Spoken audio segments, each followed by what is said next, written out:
Silchar news 24-এ আপনাদেরকে স্বাগতম জানাই। আজ হলো 19 সেপ্টেম্বর বৃহস্পতিবার। আজকের কয়েকটি বিশেষ গুরুত্বপূর্ণ খবর নিয়ে আসলাম। আজকের প্রথম খবরটি হলো গতকাল কেন্দ্রীয় সরকারের ক্যাবিনেট বৈঠকে দেশবাসীদের জন্য কয়েকটি বড় সিদ্ধান্ত গ্রহণ করা হয়েছে। তার মধ্যে দেশেতে ওয়ান নেশন ওয়ান ইলেকশনের মঞ্জুরি ক্যাবিনেট বৈঠকে দেওয়া হয়েছে। চলিত মাসের নভেম্বর ডিসেম্বর মাসেতে ওয়ান নেশন ওয়ান ইলেকশনের বিল কেন্দ্রীয় সরকারের তরফ থেকে পাশ করা হবে। দেশেতে ওয়ান নেশন ওয়ান ইলেকশন লাগু হওয়ার পর লোকসভা এবং বিধানসভার ভোট একসাথে হবে। ওয়ান নেশন ওয়ান ইলেকশন নিয়ে আপনাদের মতামত কমেন্টে নিশ্চয় জানাবেন।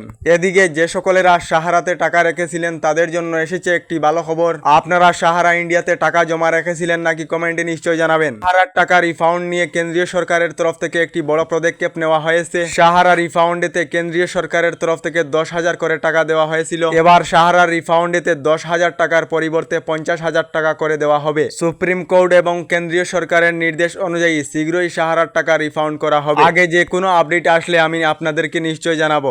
এদিকে 500 টাকায় রন্ধন গ্যাস সিলিন্ডার এবং বৃদ্ধাদেরকে 6,000 টাকা করে পেনশন, মহিলাদেরকে প্রতি মাসে 2,000 টাকা করে এবং রাজ্যে 2 লাখ সরকারি চাকরি। হরিয়ানা রাজ্যেতে বিধানসভা নির্বাচনের জন্য কংগ্রেসের তরফ থেকে এই কয়েকটি ঘোষণাপত্র জারি করা হয়েছে। এদিকে 20, 21, 22, 23 তারিখে দেশের বিভিন্ন রাজ্যের ব্যাংক সমূহ বন্ধ থাকিবে। আগামীকাল থেকে লাগাতার 4 দিন ব্যাংক সমূহ বন্ধ থাকিবে, তবে অনেক রাজ্যের ব্যাংক সমূহ খোলাও থাকিবে। তাহলে আপনাদের যদি ব্যাংকেতে কোনো ধরনের কাজ থাকে তাহলে আজই সেরে নিন। এদিকে আধার কার্ড না থাকা রাজ্যের 9 লাখের অধিক লোকেদের জন্য এসেছে একটি ভালো খবর। খুবই শীঘ্রই রাজ্যের আধার কার্ড না থাকা লোকেরা লাভ করিবেন আধার কার্ড। আপনাদের আধার কার্ডের আপডেট জানার জন্য হেল্পলাইন নাম্বার জারি করা হয়েছে। এই নাম্বারে কল করে আপনার আধার কার্ডের আপডেট জানতে পারবেন। এদিকে সুপ্রিম কোর্টের তরফ থেকে দেশেতে প্রশাসনের বুলডোজারের উপরে কড়া নির্দেশ জারি করা হয়েছে। সুপ্রিম কোর্টের তরফ থেকে বলা হয়েছে সুপ্রিম কোর্টের নির্দেশ অনুযায়ী সরকারের বুলডোজার চলবে, অর্থাৎ এবার থেকে অপরাধী অথবা অভিযুক্তের গড়েতে প্রশাসন বুলডোজার চালাতে পারিবে না। গতকাল দেশের উচ্চতম ন্যায়ালয়ের তরফ থেকে আগামী 1 অক্টোবর পর্যন্ত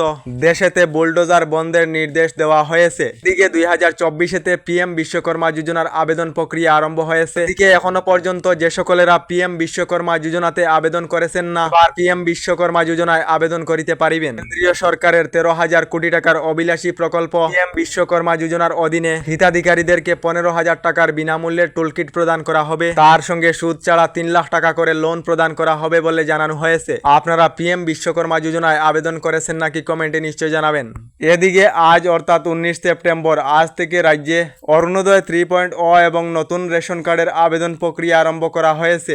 আজ রাজ্যের প্রতিটি বিধানসভা কেন্দ্রে অরুণোদয় 3 এর আবেদন প্রক্রিয়া আরম্ভ হবে। যোগ্য হিতাধিকারীরা অরুণোদয় 3.0 এর জন্য আবেদন করিতে পারিবেন। এদিকে আজ থেকে নতুন রেশন কার্ডের আবেদন প্রক্রিয়া আরম্ভ হবে। রাজ্যে প্রায় 20 লাখ রেশন কার্ড প্রদান করা হবে। আবেদনের জন্য ফর্ম পাওয়া যাবে মহকুমা খাদ্য রাজহুয়া বিতরণ এবং গ্রাহক পরিক্রমা বিভাগের কার্যালয়েতে।